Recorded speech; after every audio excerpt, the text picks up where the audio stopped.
ఈ లోఫ్ చూస్తే కేక్ అనిపిస్తుందా? బ్రెడ్ అనిపిస్తుందా? కానీ ఇది bakery style super soft pineapple loaf అండి. సో దీన్ని తయారు చేయడం చాలా ఈజీ. టీ టైమ్‌కి కానీ, బర్త్‌డే పార్టీస్‌కి కానీ, పిల్లలకి స్నాక్స్ బాక్స్‌కి కానీ దేనికైనా సెట్ అయిపోతుంది. బిగినర్స్ కూడా చాలా ఈజీగా తయారు చేయొచ్చు. సో 1 కేజీ పైనాపిల్ లోఫ్ ఎలా తయారు చేయాలో నేను ఇక్కడ చూపిస్తున్నాను.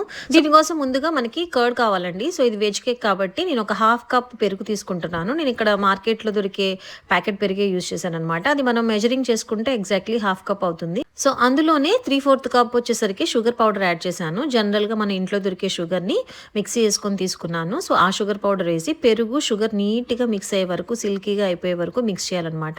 ఒకసారి ఇది క్లీన్‌గా మిక్స్ అయిపోయింది అనుకున్న తర్వాత అందులో 1 కప్ మైదా తీసుకున్నాను. అలాగే ఇంకా 1/4 కప్ కూడా మైదా పడుతుందండి. సో టోటల్ మైదా వచ్చేసరికి 1/4 కప్ మైదా యాడ్ చేసుకున్నాను.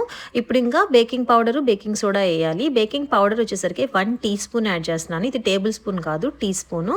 అలాగే హాఫ్ టీ స్పూన్ వచ్చేసరికి బేకింగ్ సోడా కూడా యాడ్ చేశాను. సో వీటన్నిటిని నీట్ గా జల్లించుకుంటా యాడ్ చేసుకోవాలి. ఇప్పుడు ఇందులోనే కొంచెం కొంచెంగా పాలు పోసుకుంటా మిక్స్చర్ ని అంతా కలిసిపోయే వరకు మనము మిక్స్ చేసుకోవాలి. మనం యూజ్ చేసే మిల్క్ హాట్ గా ఉండకూడదు, అలాగని కోల్డ్ గా కూడా ఉండకూడదండి. నార్మల్ రూమ్ టెంపరేచర్ లో ఉన్న మిల్క్ నే యూజ్ చేయాలి. మిల్క్ లేదంటే మీరు వాటర్ తో కూడా దీన్ని రీప్లేస్ చేసుకోవచ్చు. ఇప్పుడు నేను మిల్క్ పౌడర్ యాడ్ చేస్తున్నాను. జనరల్ గా మన 10 రూపీస్ ప్యాకెట్ వస్తుంది కదా, సో ఆ ఫుల్ ప్యాకెట్ ఇందులో యాడ్ చేస్తున్నాను. మీరు కనుక స్పూన్స్ తో మెజర్ చేయాలి అనుకుంటే మన మెజరింగ్ కప్స్ లో టేబుల్ స్పూన్స్ వస్తుందండి. సో ఆ టేబుల్ స్పూన్స్ తో 2 స్పూన్స్ వేసుకుంటే సరిపోతుంది. ఇప్పుడు ఇక్కడ ఒక ఇంపార్టెంట్ పాయింట్ చెప్పాలండి. నేను ఇక్కడ 2 కప్స్ కేక్ ప్రీమిక్స్ ని కూడా యాడ్ చేస్తున్నాను. ఎందుకంటే ప్రీమిక్స్ వల్ల స్పాంజ్ కి స్ట్రక్చర్ చాలా స్ట్రాంగ్ గా వస్తుంది. అలాగే మనము ఫ్రమ్ స్క్రాచ్ ఇంగ్రీడియంట్స్ కూడా యూజ్ చేసాం కదా, కర్డ్ కానీ మైదా కానీ. దీనివల్ల కేక్ ఫ్రెష్నెస్ అనేది చాలా బాగుంటుంది. ఈ రెండు కాంబినేషన్స్ తో కేక్ చేస్తే చాలా టేస్టీగా ఉంటుంది. అలాగే బిగినర్స్ కూడా చాలా ఈజీగా ఎగ్లెస్ కేక్స్ ని తయారు చేయొచ్చు. ఇక్కడ వచ్చేసరికి నేను ప్రెస్టిన్ బ్రాండ్ వాళ్ళది యూజ్ చేస్తున్నానండి. సో టోటల్ 2 కప్స్ అనేది ఇందులో యాడ్ చేసేసాను. కేక్ మెటీరియల్ దొరికే ఏ షాప్ లో అయినా ఇది అవైలబుల్ ఉంటుందండి, చెక్ చేయండి. లేదు మీరు ఇది యూజ్ చేయకూడదు అనుకుంటే మనం యూజ్ చేసిన మైదాని కానీ, కర్డ్ ని కానీ, బేకింగ్ పౌడర్, బేకింగ్ సోడా, అలాగే మిల్క్ పౌడర్, ఈ 5 ఇంగ్రీడియంట్స్ ని డబుల్ క్వాంటిటీలో తీసుకోండి.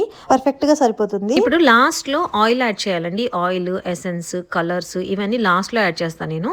సో ఇప్పుడు ఇందులో హాఫ్ కప్ వరకు నేను ఆయిల్ ని యాడ్ చేశాను. అలాగే కొంచెం పైనాపిల్ ఎసెన్స్ ని కూడా యాడ్ చేస్తున్నాను.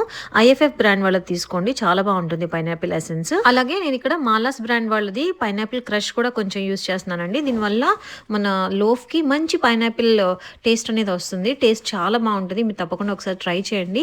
లాస్ట్ లో నేను వెనిగర్ వేస్తున్నానండి. 1 క్యాప్ యాడ్ చేశాను. మీరు టేబుల్ స్పూన్స్ లో కానీ, టీ స్పూన్స్ లో కానీ తీసుకోవాలి అనుకుంటే 1 టీ స్పూన్ తీసుకోండి, సరిపోతుంది. ఇప్పుడు కొంచెం ఎల్లో కలర్ కూడా యాడ్ చేశాను. అలాగే కొంచెం వాటర్ యాడ్ చేసుకున్నాను. సో బ్యాటర్ అనేది ఇంత సిల్కీగా స్మూత్ గా తయారవ్వాలన్నమాట. నేను ఆల్రెడీ ఇంకొక క్వాంటిటీ ప్రిపేర్ చేసి పెట్టుకున్నాను. అందులో ఇది మిక్స్ చేసేసాను. ఇప్పుడు మనం బేక్ టిన్స్ తీసుకుంటున్నాం అనమాట. ఇది లోఫ్ టిన్ అనొచ్చు, బ్రెడ్ టిన్ అనొచ్చు అండి. దీనిలో 1 కేజీ లోఫ్ అనేది ఈజీగా బేక్ అవుతుంది. నేను మీకు ఇక్కడ వెయిట్ కూడా మెజర్ చేసి చూపిస్తున్నాను చూడండి. ఆల్మోస్ట్ 1 కేజీ వరకు నేను లోఫ్ తీసుకున్నాను. ఇంకొక టిన్లో కూడా పోసుకుంటున్నాను. ఇదే బ్యాటర్ని యూజ్ చేసి మీరు పైనాపిల్ స్పాంజ్ తయారు చేయొచ్చు, లేదంటే కప్ కేక్స్ తయారు చేయొచ్చు. దేనికైనా కూడా సేమ్ బ్యాటర్ యూజ్ అవుతుంది. టేస్ట్ చాలా బాగుంటుంది. తప్పకుండా ట్రై చేయండి. సో నేను ఇక్కడ కొన్ని కప్ కేక్స్ కూడా తయారు చేస్తున్నాను. సో పైనాపిల్ కప్ కేక్స్ అనమాట. సో కప్ కేక్స్ లో కూడా ఈ మిగిలిన బ్యాటర్ నేను నీట్ గా ఫిల్ చేసుకున్నాను.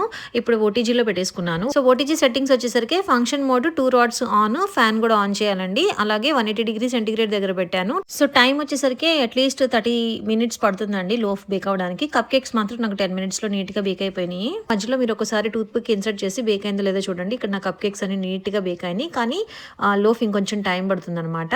చాలా ఎమ్మీగా ఉంటుంది, చాలా టేస్టీగా ఉంటుంది. బర్త్డే పార్టీస్ కి అన్నిటికీ, టీ టైం కి అయితే ఇంకా బెస్ట్ గా ఉంటుంది. డోంట్ మిస్ ఇట్ అండి.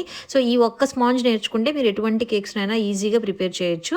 ట్రై చేయండి. Thank you so much everyone for watching. For more such content please subscribe to Madhu's bake and life.